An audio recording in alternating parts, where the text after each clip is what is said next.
Sometimes you just gotta go Bardown.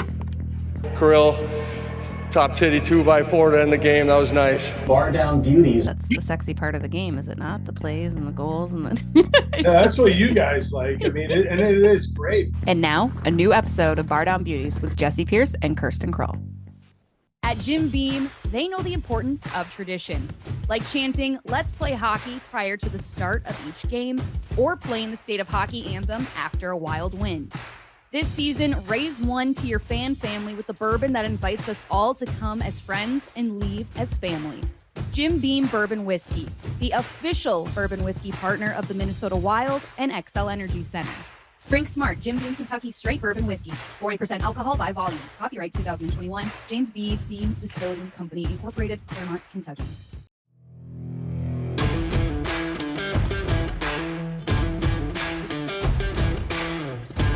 Hello, everybody. What's up? We're back. Bardown Beauties, episode 257. I'm Jessi Pierce, writer for NHL.com. She's Kirsten Krull, in arena host. I blanked. I completely spaced. It truly is a Monday today, I think.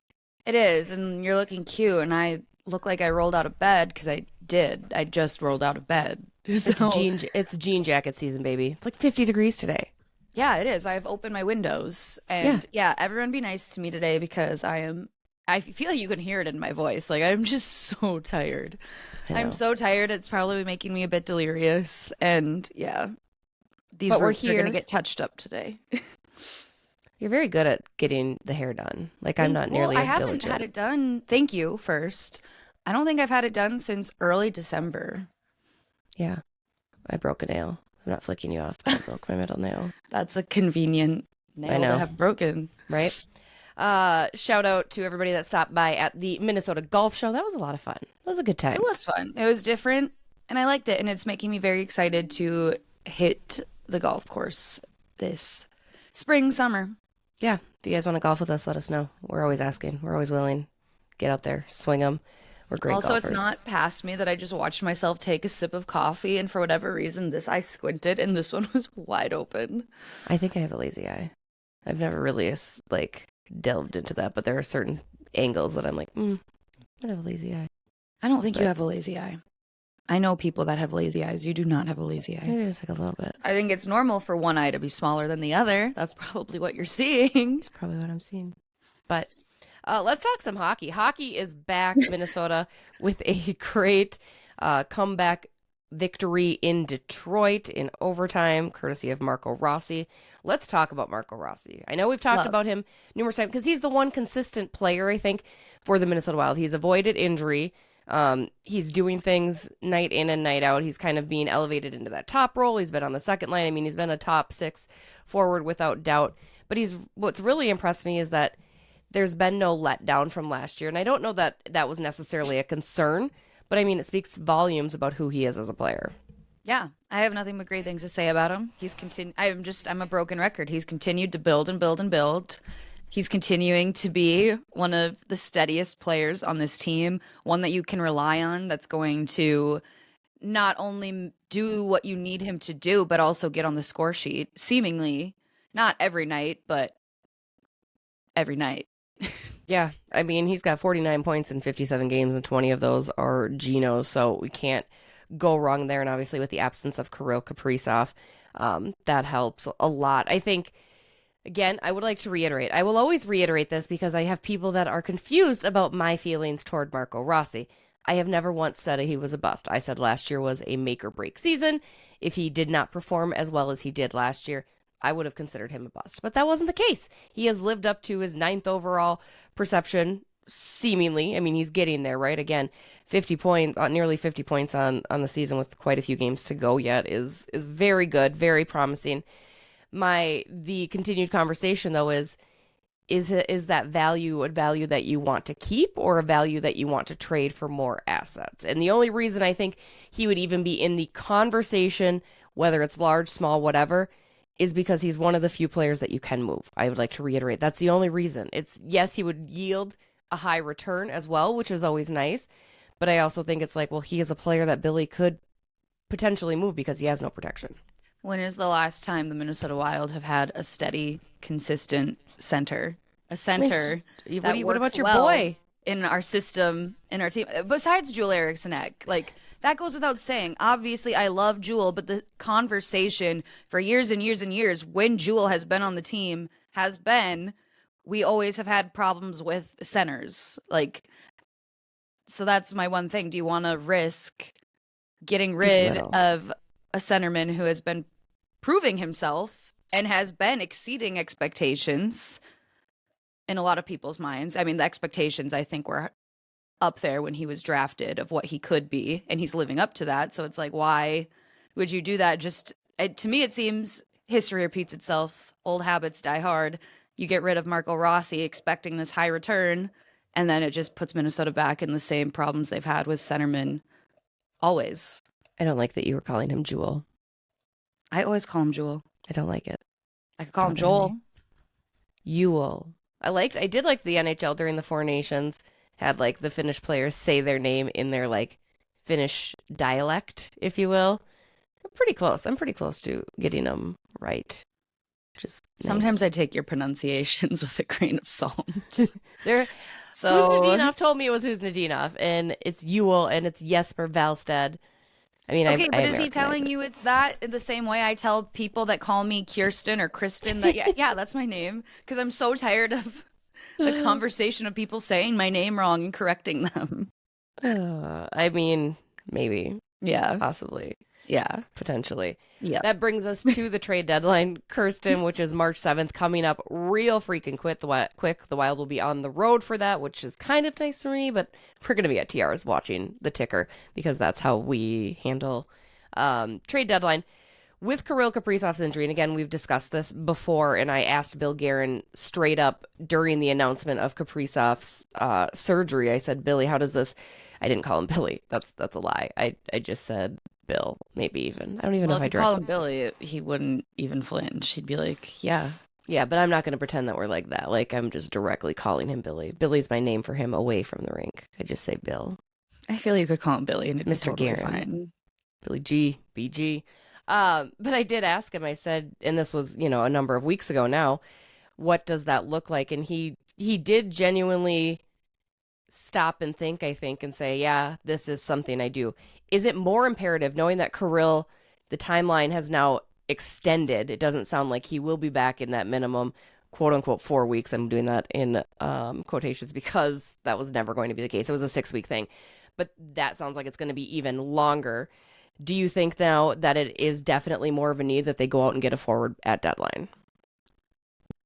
No, I don't think it is because of how and it's hard to say at this moment in time because we just came out of the break. We've had one game since coming out of the break, and I wasn't impressed overall with the Detroit game, but I love how they rallied back in order to come out and get that win in Detroit.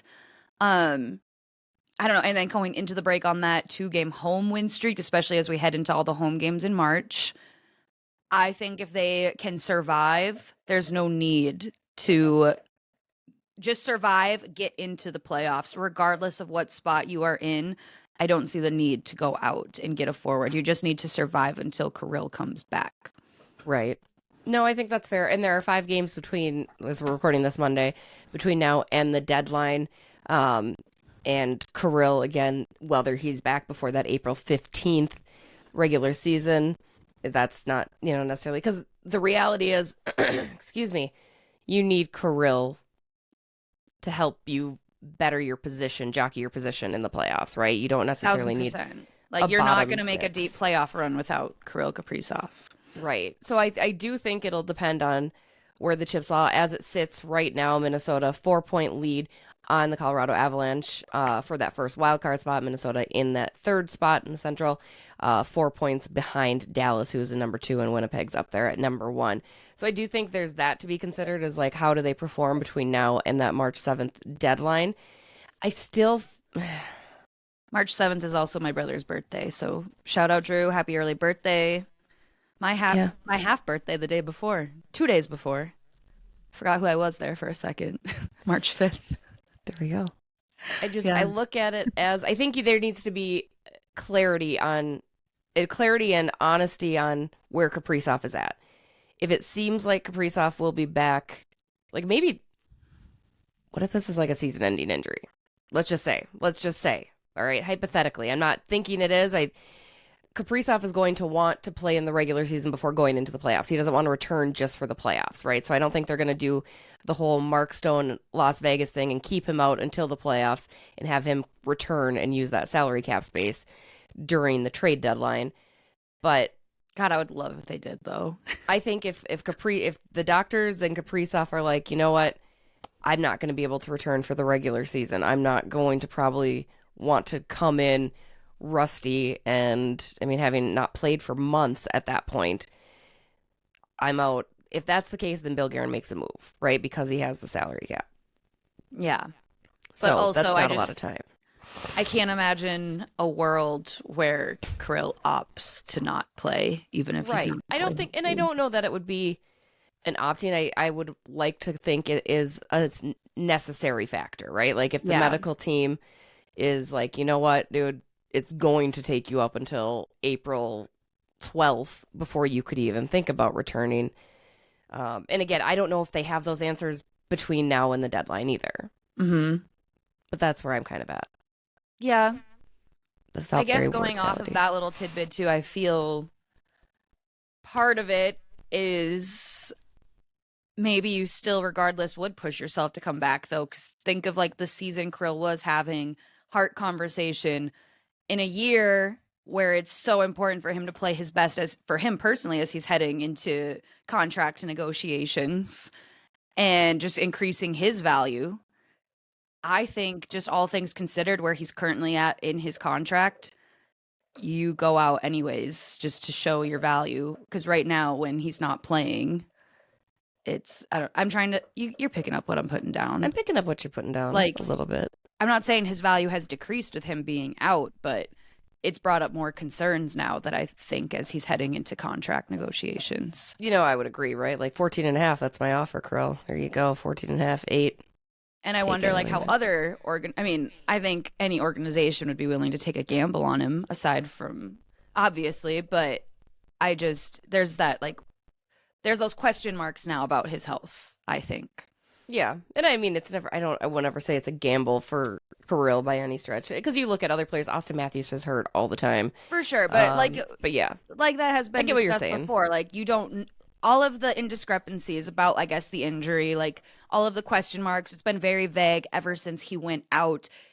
And now it's actually going to be longer. Like there's been so much vagueness surrounding it.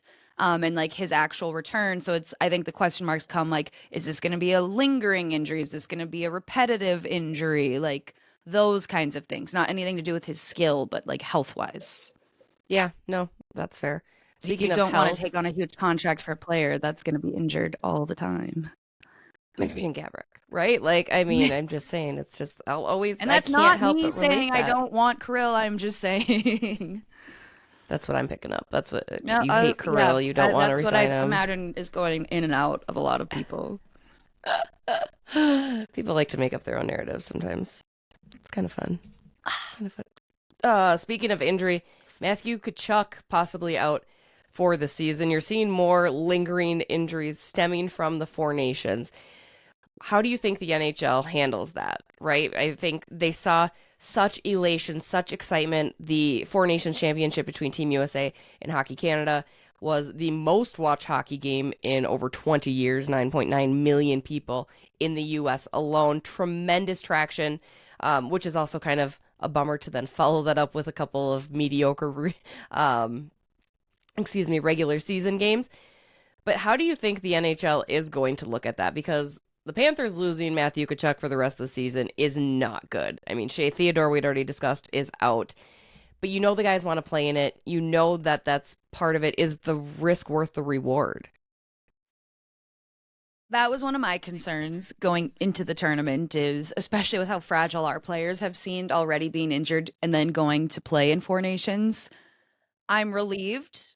I say this first. You don't want to see anyone get injured. That's not what you're hoping for. I'm relieved our guys came out of it unscathed, is my number one thing on that.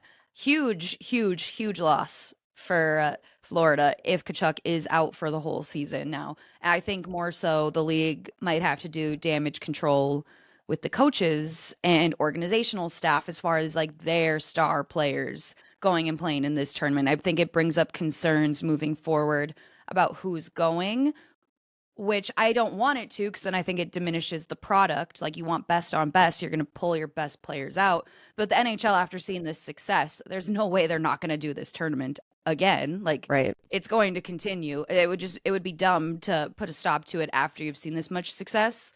But yeah, you're going to have to do damage control with the organizations and get that figured out. Yeah. I mean, and again, it's also on the guys. I think they really listen to their players.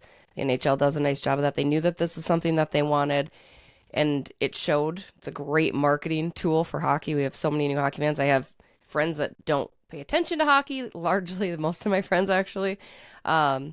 And they were all tuned in. They were all jacked. And again, that's something that can't be replicated throughout the course of a season anyway. You're not going to have that rivalry, that passion, that skill level altogether. You're not going to see Sidney Crosby, Connor McDavid, Nathan McKinnon together to go put on the best until the Olympics next year, which is going to be tremendous. But I have to wonder, the NHL has to be a little nervous about that, because you now have guys returning to their teams, and their teams in this playoff hunt getting every point they need, and they might be without some of their best players. So curious to see the discussion that follows amongst all this. Yeah. Hopefully it's on a nice beach, cocktails in hand, good vibes flowing when that conversation happens. It's just good vibes. Nothing but good vibes. Yeah. Speaking of good vibes, we got some good vibe and questions. That was terrible. That was not your best. Yeah. Not your best work. No, I've done better. But all that to say, we're going to take a break. When we come back, some cues with the Beauts. Your nostalgic SotaStick favorites are back, and they are in stock now at SotaStick.com. From the Met Center colored seats, my personal favorite tee, to the getting blown out the Metrodome door, rep the Minnesota sports timeless vibes with a SotaStick hat, hoodie, tee, whatever suits you and their nostalgic vibes. SotaStick has all the best gear in the game. Don't forget to smash Bardown Beauties at checkout for 15% off all your purchases. Again, that's at SotaStick.com. All right, we are back. Cues of the Beauties. Where's that That look? quick puppy appearance for anyone Nice. who was noticing. You saw a little nose up in the corner. I just saw your little face, and I was like, what? Like, I thought maybe you were excited about my song. Of course not. I'm always excited about your song. You should be. Always. You know, I wrote a rap last night. Why? I don't know. It's inspiration. For what? Literally nothing. Like, literally nothing. So I'm like the gangster T Swift. But my songs are actually, that's a lie, because they're not edgy or hardcore. Like, last night was about just life. I don't know. And I would say it's a poem, but it's not, because I put it to music in my head. I made up like a beat to it. This is intriguing. Got a whole notebook full of brilliance, let me tell you. But let's go to our cue, some brilliant questions here. Our first one coming from our friend Alex Micheletti. He wants to know, would you rather the Wild finish in a wild card spot to avoid playing Dallas or Colorado in the first round and play a Pacific team like Edmonton or Vegas instead? Right now, Minnesota would be paired up with the Dallas Stars, Dallas at number 2, Minnesota at number 3. Should the playoffs start today, they would face, Edmonton or Vegas likely, should they move in. What are your takes there, Kirsten? I would love to face Dallas for the rivalry. The rivalry last time we played them was fun in the playoffs. Don't want to face Jake Ottinger. So don't want to see Dallas, period. Facts. I also don't want to see a Vegas. Edmonton, I don't feel we've performed our best with. That said, I want to work in a position where we could face Colorado first round. Colorado does not scare me. I have said that all season. They do not scare me. I think they've been falling off, respectfully, but disrespectfully. I think they're going to have a good second half here because they're getting some guys back. But yeah, I agree. Colorado isn't the threatening team that they've been of years past, so they wouldn't make me nervous. Yes, Jake Ottinger. Jason Robertson's been really turning it back on. Tyler Seguin comes back, I believe, pretty quick here. But I'm not afraid. I think, the easy out here is you have to face the best anyway, right? Like, give me whoever's there. So I don't know necessarily that you want to fall out of that third spot for an easier competition. Not to mention, they haven't performed great against Edmonton. They haven't performed great against Vegas necessarily either. So you're going to be going against a good team, which is what you want. But I understand the sentiment behind the question. But give me Dallas. Yeah, let's go Dallas. I come out winning either way. I hate that so much. I know you do. So many people hate that. Like, the only person I think who hates it more than me is Kevin Gorg. That's like, Yeah. it Kevin makes needs him to so take a chill mad. pill. Like, I'm going Your to get him. fascination with two of his most disliked teams. I like good hockey. They have good hockey teams. Like, if it Okay, wasn't well, them, that's- if it was, That's if a conversation Seattle had a, for you and him. if Seattle had a good hockey team, I'd like Seattle. You know what I mean? So you're Like, just they don't gonna have an bandwagon exciting when team. they do eventually get a good I hockey see it, but I'm team. not necessarily like all. I don't have any merch. Yet. We've talked about this. I'm not gonna have any merch. No, I do look good in I'm green and also blue, though. sorry. I can't scold Bodie for chewing on his bone right That's now. So if fine. you guys hear Bodie Yeah. chewing in the background, that's just him saying hi. It's just Friendly a little dog, boats. just a hanging little out. boats. Right. Yeah. All right, your turn. What do I got for you? Jean Nicolay. Did you watch the girls' tournament? Your thoughts on the winners, the ending to Class A final, and the prospects of teams from south of the cities competing on the same level as those from the cities and north? Yeah, I checked in a little bit, obviously, during the tourney, which started last Wednesday, played down at the X. Great championship competition. Kind of love to see Warroad get bounced. Warroad has, forever been this wagon, and they went through a lot of adversity this year, too, just with some politics going on there. But I love seeing Dodge County. Taylor Heisey is a Dodge County girl, a Southern Minnesota girly, Red Wing, all of that good stuff. And having worked with Minnesota hockey at the youth level, I saw Dodge County in their youth state tournament year after year on the girls' side. So it's nice to see how that really builds up into success on the high school level. So congrats to them for taking Class A.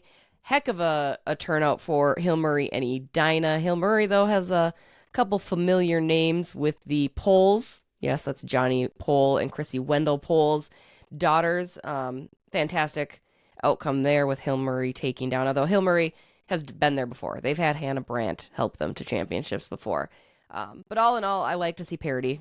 Give me different teams. Give me a shakeup, especially when it comes to the championship. So congrats to the Pioneers and Dodge County for their respective, and congrats to everybody that made it there. It was another fun year of girls hockey on the big stage. Yeah. Shout out Dodge County. It's about 20 minutes from where I grew up. I know people that have gone through the program personally or their kids. It's up and coming. Be on the lookout for them. This is not the first nor last time you will see them up on the big stage. So watch Agreed. out. All right. Our friend Derek, Hockey and Loud Music, wants to know, when did you fall in love with hockey? Yes. For me, well, I think there's like two parts to it. I always say this to people. I feel like we're just like on my couch with my coffee and I'm I love story this, though. time. Yeah. Yes. It's the vibe. For me, I did not grow up in a hockey family. I had friends who played girls hockey growing up, went to some of their games, went to some of the boys' games like for high school, just hang out. But I did not come from a hockey family. I was not like intertwined with the game from an early age. It wasn't until I was a junior in high school I decided I was going to St. Cloud State and I was going to go for their broadcasting program. And obviously the focal point of their broadcasting program was surrounding coverage of their men's and women's hockey team. And I was like, well, I want to be a part of that. I need to learn the game if I want to be a part of it. And I'm going to start now. So junior year of high school is when I really started watching hockey, because I used to be a casual watcher watching the Wild before, full disclosure. So I started watching. It was about the Stanley Cup playoffs. The Nashville Predators were playing, and I just decided I was following them through the rest of the way. And I watched all their games and was just immersed with the game from that point on. And then when I went to St. Cloud State, obviously the rest was history. You can't go to school there and not fall in love with the game, the history of it, and the atmosphere as well. So, yeah. Love that for you. Thank you. I did grow up in kind of a hockey family. My mom's from International Falls. My dad went to Hill Murray. They were both big hockey fans. I went to a number of Hill Murray White Bear showdowns at the Coliseum back in the day when I was a kid. But I kind of take it or leave it. My parents got season tickets for the Wild when they came around, but I wasn't a big Wild fan. I was a big Gopher hockey fan growing up. Like I remember just really being enamored with that, going to a Gopher hockey game. 7th grade, I went to my first state tournament because Matamidi actually made the state tournament that year and did very poorly, mind you. But I remember being there and being like, this is really cool. Like it was just a cool atmosphere to be a part of. And I also maybe saw that hockey players were like kind of cute, and I was in middle school and I was like, hey. So I started paying a little bit more attention really starting in 7th grade. And then my senior year, having been cut from the varsity basketball team, which was a travesty, as you can imagine. Rest in peace to your WNBA career. Right? That was it. That was the cutthroat That was the dream. thing. God, man, what could have been? My friend had asked me if I wanted to be the stats girl for the varsity hockey team, and I was like, yeah, why not? You know, I hang around hockey guys and talk sports. And then that's where I really learned like the game. Like I was like, holy cow, this is really fun. Like I learned, like I went in so blind, like I didn't realize a face-off win is when you hit the puck behind you and what it meant to be a plus minus and all of those little intricacies that I didn't need to know. You don't need to be a hockey fan to, you don't need to know those things to be a hockey fan by any stretch. But that's when I was like, I really love this game. And it really connected me with my mom, who was a huge hockey fan. And then I just kind of pursued the career. I was like, hey, the nice thing about hockey, like in the hockey media broadcasting world, with the exception of Minnesota, I know we have a very skewed perception of it, but there's many more hockey opportunities when it comes to media than there are other sports because it is such a niche and there's not many people that necessarily are clamoring for that. So it was nice to go down to Iowa State and immediately get immersed into the club hockey level and have a lot more opportunities to do play-by-play and TV and all that. But all that to be said, I've loved hockey since I loved Hockey Boys since I was 13. I loved hockey since I was 18, 17. Love. Right? Love that. Now I get to combine it all, right? I just like to say to people, maybe boys who weren't so nice to me when they knew that this is what I wanted to do. Growing up, I'm like, I made it to the NHL before you did. Right? It's so good. It feels so good. It feels so good. I do have people that like I kind of remember telling people like I'm gonna work for the Wild when I'm 18. Like I was so cutthroat on that. Like I had no backup plan, right? Like I mean I would have figured it out. But to have like, oh, I do kind of work like for the Wild. And agreed. Yeah. I'm in the NHL. I sign my NHL contract every summer. It's great. Yeah. I don't, but anytime I need to re-sign like the Wild handbook, staff employee, I'm like, there you go. It's your turn. Oh, I was waiting. Guys, I told you I'm tired. You were warned about this. It's fine. Just getting through it. Alan Post, do you think Ovi passes 99 before the Wild game or at the Wild game? God, was he at 13? And also, I'm going to include this one within because our good friend Jeremy Lagos, he asked when Ovi breaks the scoring record, does that make him the GOAT? He says yes in his opinion, by the way. It's very true. Ovi's at 13 goals away. I think it's, 16 games until he plays here? It's possible. He is on a tear. The man is a menace to society. I love it. Imagine if he didn't break his leg. Like, he would have passed it already, would have been done. It would have been done by now. Right, which is insane. Like, he's relentless. I love it. Good for him. I mean, getting a hat trick the other night against the Oilers, good on him. I can't see it happening here now, which makes me heartbroken for a number of reasons. So I think he passes before, unfortunately, for me and all of us Wild fans. Still be great to see him and how far he's going to go with this new record he's setting. I don't think, I know we've all talked about the hype and excitement. I don't think we truly recognize how big of a deal this is. Like, that record has been long-standing forever, and Ovechkin's doing it in a completely different NHL era through decades of a different NHL era.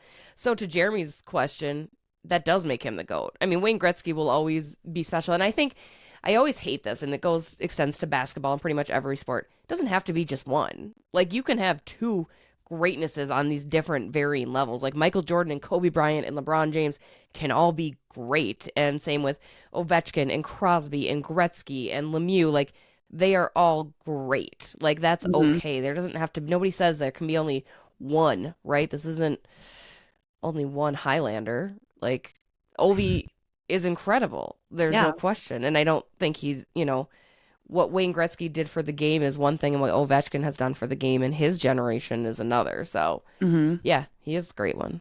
Anything to add? No notes. No notes. I love it. I love when we do that. Shayla Mew would like to know, are we scared about Jesper Velstead yet? I talked at length with this with Joe O'Donnell, and I think Joe really I'm taking over the question. This is a question for you first, but do you want me to say what just continue?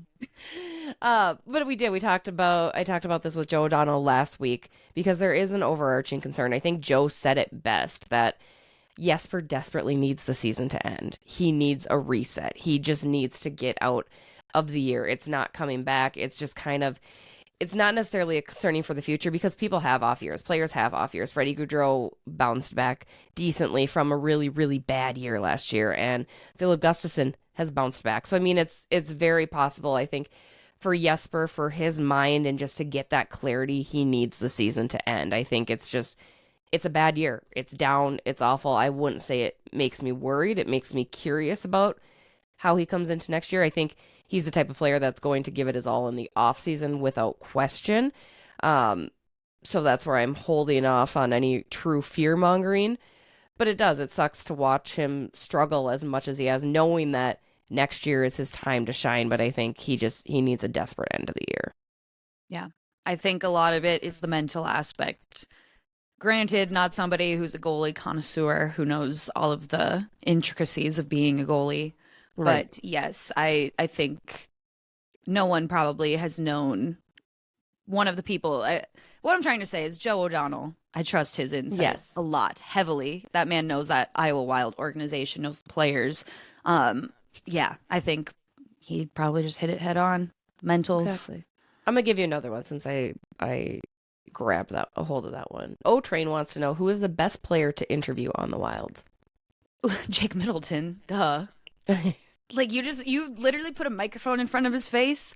It probably terrifies the organization, but from a viewer standpoint, you never know what's going to come out of his mouth. True. I'd put Foligno up there.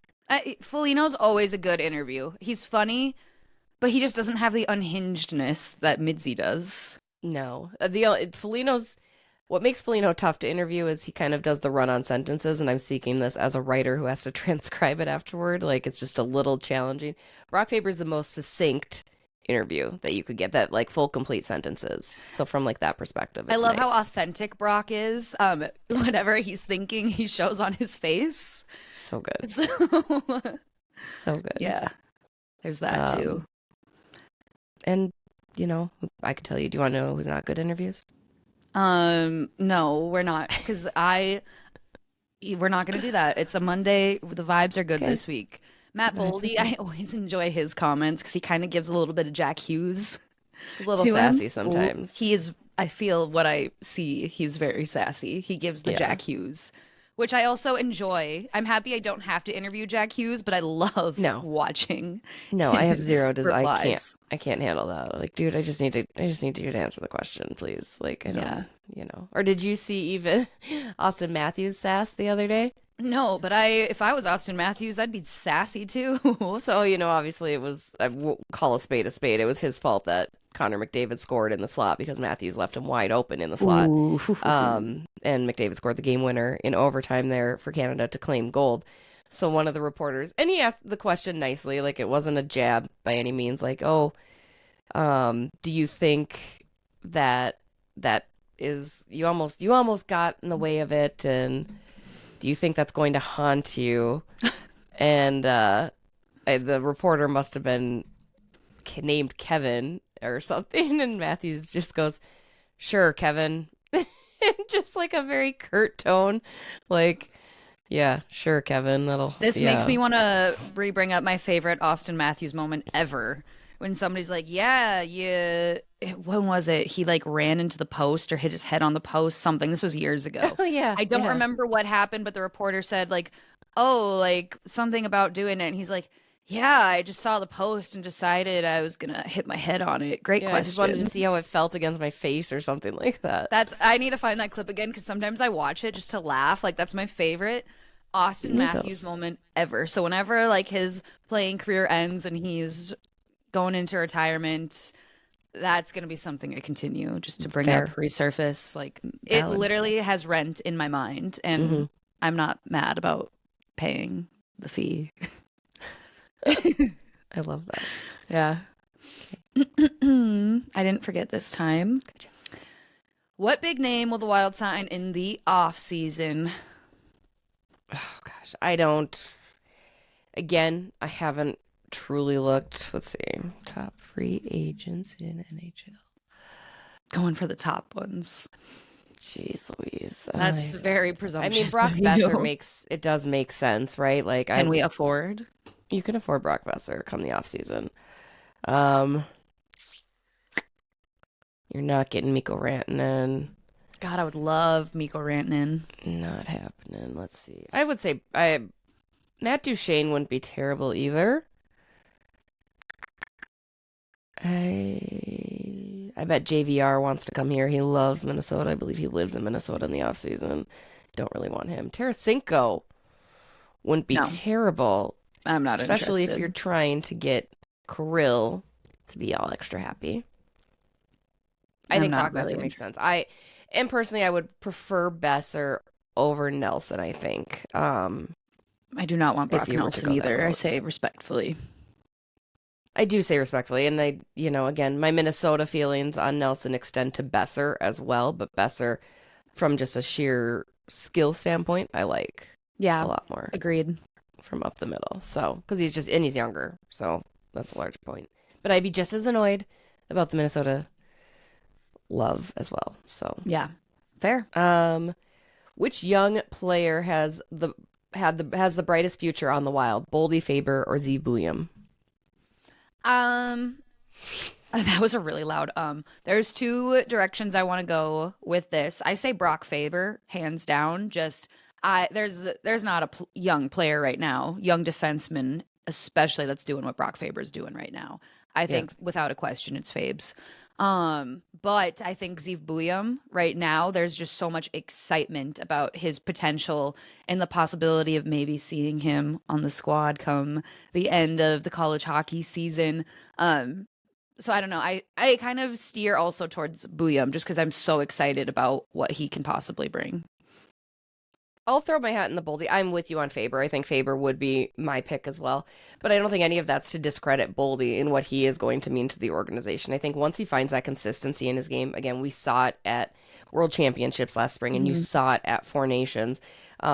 He's a very good player. He just needs to, I think, accept that he can be that power forward, that he can use that physical presence. He can, it doesn't have to be these fancy plays. I think sometimes he gets caught up in the finesse and the skill of the game. Not to say he doesn't have those skills, but I think he just needs to use that grittiness and that size a little bit more. And once he can do that, and once he can do that consistently, he's going to be a catalyst for this offense, no question about it. So I agree with you, though, on Faves and Buium. Hell of a shutdown defensive pairing that's going to be, because they're going to be out there for like 30 minutes. I can't wait. Insane. I can't wait. Insane. And our final question coming to us from Frankie MN5. We already discussed it a little bit, but should they do Four Nations every year, and would you add more teams? Well, this, I'm quoting you, Jessi, because I agree. You can't have a best on best without Russia. Mm-hmm. So yes to adding more teams. Every single year, you can't because of the Olympic year, for one. But also, I do think you do away with All-Star and do the tournament. But then also, I don't know, I'm interested to see for longevity how it goes for the league. Like after a few more years, once the initial excitement wears off, like how the viewership remains. Yeah. Yeah, there's a lot of intangibles, I think, that need to be considered to do it every year. I agree. I think it's been very clear, not just from the NHL standpoint, but from the NBA and the NFL too, that all-star games are just, people don't care, right? No. Like fans don't care about it. I think fans the players care from the don't care. standpoint of trying to get close to the players, like if you can afford Sure. a ticket, like autographs, whatnot. But it's kind of just for like little kids or like super fans, and it's outdated. And Right. It's just become a chore for the players too, I feel. I know a lot of people didn't love when the NHL did like North America versus the young stars, but I would be curious to like reintroduce something like that, because the reason you can't do necessarily Germany's or Austria's, I mean, you're leaving out the Czechs, all of those players. There's just not enough in the NHL, and because it's an NHL sanctioned event, you can only have NHL players participating. But that leaves out Leon Draisaitl. That leaves out, you know, Austrian players like Marco Rossi or what have you too. So Maybe you do a team of misfits. You call them the misfits, like some sort of what do they do? The IOC, the independent country, like isn't that what Russia technically played under? Maybe was like your independence or something. So maybe if you could factor in a way to get some of those guys there, that would be really cool. But yeah, you can't just have the same 4 teams over and over again. That'll just kind of be like, okay, we get it. I mean, it'd still be great hockey, don't get me wrong. And I agree, you need Russia there. And that's something that's over our heads and political hands. But yeah, let them play the game. It's a game, you know. Yeah. All right, guys, that's going to do it for us here. Bardown Beauties, episode 257. I'm Jessi Pierce. She's Kirsten Krull. You guys are awesome. Thank you to everybody that asked the questions. Appreciate it. Minnesota Wild back in action today when you are listening to this on Tuesday against the Detroit Red Wings in St. Paul. And we'll catch you next week. Bye.